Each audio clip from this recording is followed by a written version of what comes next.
पाकिस्तान की तबाही की वजह।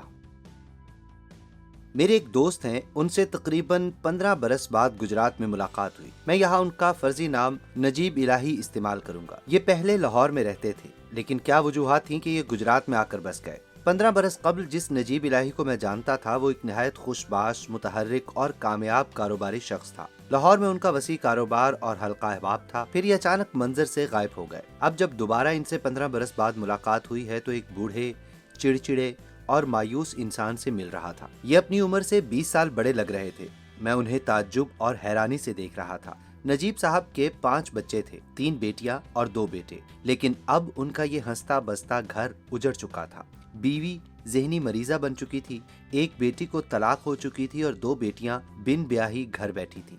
नजीब साहब एक मुहिब्बे वतन इंसान थे। मैंने कभी उनके मुंह से ऐसे अल्फाज नहीं सुने थे। ये बात करते करते उनकी आंखों से आंसू रवा हो गए। बोले, काश हम आजाद न हुए होते। हमसे तो अंग्रेज बेहतर था, कम से कम इंसाफ तो मिलता था। मैं रोजाना नमाज के बाद रोते हुए दुआ करता हूँ कि अगर इस मुल्क में इंसाफ नहीं मिल सकता तो ये नाम नेहाद आजादी कैसी, ये भी छिन जाए।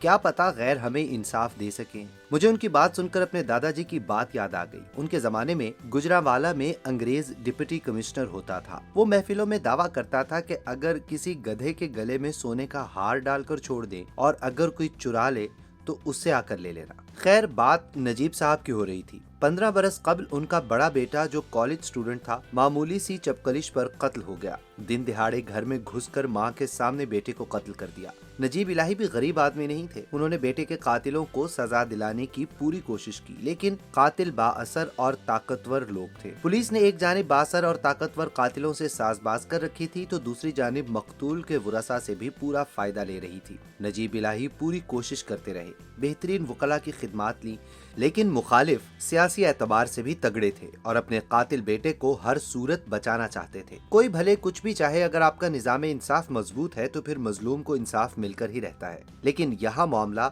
उलट है। पहले पुलिस ने केस कमजोर किया, फिर अदालतों में शवाहिद और सबूतों के चक्कर में मुल्जिमान ने किसी न किसी तरह जमानत हासिल की और कातिल को मुल्क से बाहर फरार कराने में कामयाब हो गए।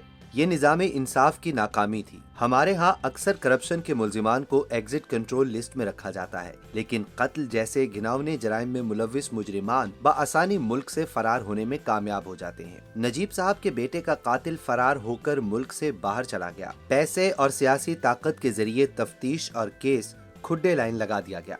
दूसरी जानिब बाअसर मुल्जिमान ने नजीब साहब और उनके खानदान को हर तरह से दबाव में लाने की कोशिश की कि सुलह कर ले, केस वापस ले ले। दूसरे बेटे को भी जान से मार देने की धमकी दी गई। नजीब साहब की बड़ी बेटी, जो कि बहन भाइयों में सबसे बड़ी और शादीशुदा थी, मुल्जिमान ने उसके ससुरालियों को भी धमकाना शुरू किया कि वो नजीब साहब को कत्ल का केस वापस लेने का कहें, वरना उनका बेटा भी मारा जा सकता है। वो लोग जो नजीब साहब के अजीज थे, एक दिन बेटी को तलाक के कागजात और 2 बच्चों के हमरा उनकी दहलीज पर ये कहकर छोड़ गए, नजीब साहब अब आप दुश्मनदार बन चुके हैं। आपका बेटा तो दुनिया में नहीं रहा, लेकिन हमें अपने बेटे की जान अजीज है। एक तरफ बेटे के नाहक कत्ल होने का गम, दूसरी जानिब बेटी की तलाक और आए दिन धमकियां मिलने के बाद नजीब साहब ने कारोबार समेटा, घर बार बेचा और अपने आबाई इलाके गुजरात आ गए। उनकी बीवी के लिए ये सानेहात नाकाबिले बर्दाश्त हो गए। वो ज़हनी मरीजा बनकर बस हर वक्त खला को घूरती रहती है। ये सारे वाकयात देखकर बाकी 2 बेटियों के लिए भी रिश्ते नहीं आ रहे, क्योंकि कोई भी शख्स अपनी औलाद को मुश्किल में डालने के लिए तैयार नहीं। इस सारे अरसे में नजीब साहब का छोटा बेटा भी जवान हो चुका है। उसके अंदर भी इस नाइंसाफी और जुल्म के खिलाफ दिल में नफरत और गुस्सा भरा हुआ था। वो लाचार बाप, दुखियारी माँ और उजड़ी बहन की सूरत देखकर खौलता रहता था। उसने अपने जराये से खोज लगाना शुरू की। उसे एक दिन पता चला कि उसके भाई का कातिल ऑस्ट्रेलिया में चैन की जिंदगी बसर कर रहा है।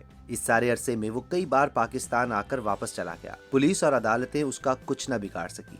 इंसाफ न मिले तो लोग कानून हाथ में ले लेते हैं। ऐसी सैकड़ों कहानियां हमारे इर्द गिर्द मौजूद हैं। नजीब साहब के छोटे बेटे ने भी ऐसा ही फैसला किया। उसने ऑस्ट्रेलिया का वीजा लगवाया और वहां पहुंचकर अपने भाई के कातिल को ढूंढ निकाला। उसके दिल में बदले की आग ने उसकी अक्ल पर पर्दे डाल दिए थे। उसने मौका पाते ही कातिल को मौत के घाट उतार दिया। ऑस्ट्रेलिया का निजाम इंसाफ पाकिस्तान की तरह सुस्त और जानिबदार नहीं है। उन्होंने जल्द ही नजीब साहब के बेटे को मुल्क छोड़ने से पहले गिरफ्तार कर लिया और 3 माह के अंदर ही सजा सुना दी।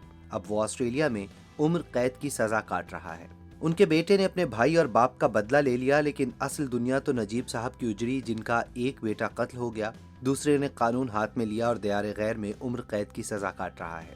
میں بدھ کی طرح بیٹھا نجیب صاحب کی کہانی سن رہا تھا، دل میں سوچ رہا تھا کہ کیا ہمارا نظام انصاف اس قدر کمزور اور لاغر ہے کہ مجرم اس کے ناک کے نیچے کچھ بھی کر جائے یہ کچھ نہیں کر سکتا۔ نجیب صاحب کو اپنی دولت اور زندگی سے نفرت ہو چکی ہے۔ وہ دن رات رو رو کر ملک کے نظام انصاف اور اس کے چلانے والوں کو بد دعائیں دیتے ہیں۔ مجھے اپنے ایک دوست جج کی بات یاد آ گئی۔ اس نے کہا کہ اگر میرے سامنے قتل بھی ہو جائے اور وہ عدالت میں ثابت نہ ہو سکے تو ہم سزا نہیں دے سکتے۔